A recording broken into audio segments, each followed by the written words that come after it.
So when we talk about the three things that actually create reality, what we have is the fact that we are awareness itself, right? The I am, it's not exactly accurate, but it's something for the mind to work with. If you could think of the I am, Amrit is like an eyeball. Awareness, right? Now, woven into the very screen of our consciousness is our depth of sentience. There's no thinking required. It's there. So we are this awareness, and woven into that screen really is our depth. Our depth of love and wisdom, who subsets our talents and abilities, to be specific, right? Okay, so that's awareness.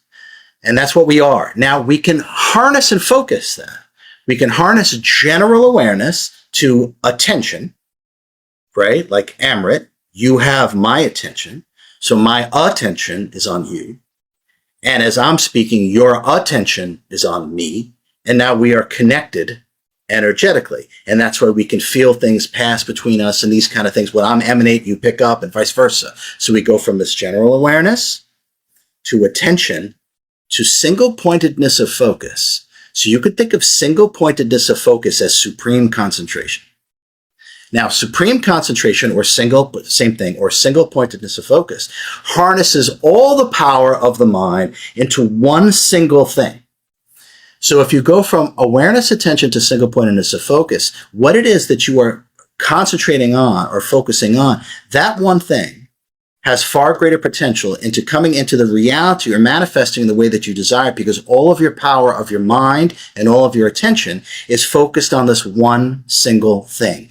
When we master awareness, attention, and single-pointedness of focus, and I said master, when we master these three things, we will literally be able to create reality out of so-called thin air.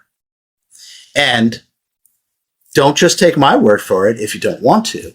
You can actually look up a declassified, if you're interested, you can look up a declassified CIA document where they have done extensive testing on just what I'm talking about.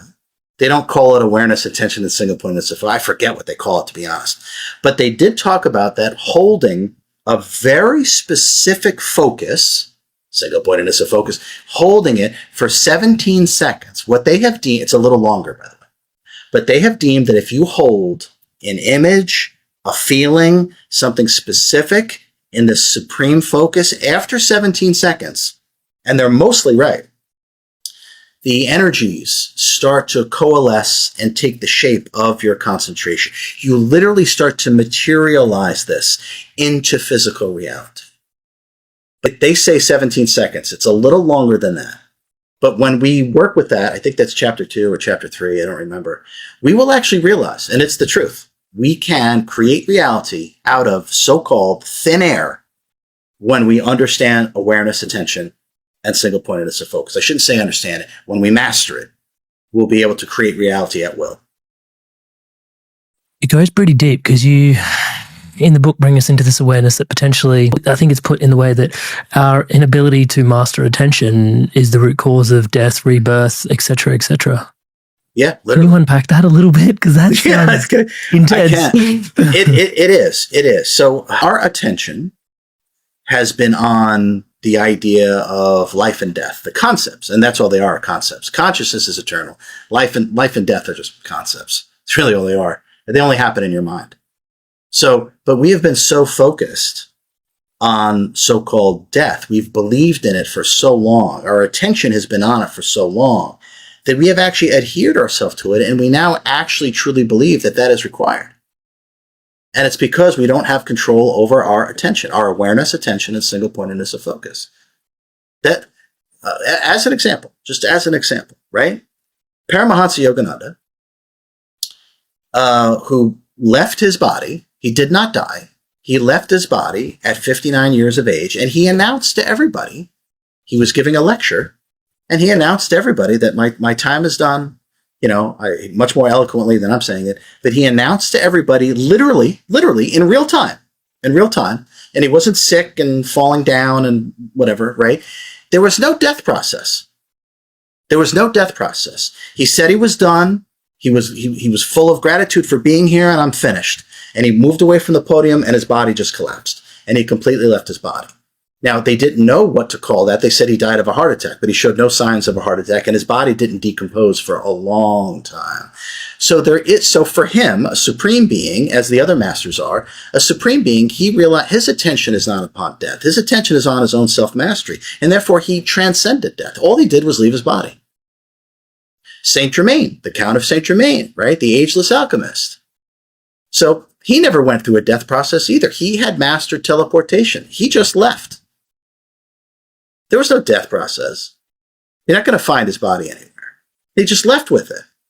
So this is what I mean. These are masters, but that's okay, right? So when we learn how to focus our attention on what it is that we desire to experience for ourselves, we can move past this, the concepts of life and death. We can literally transcend the concepts of life and death.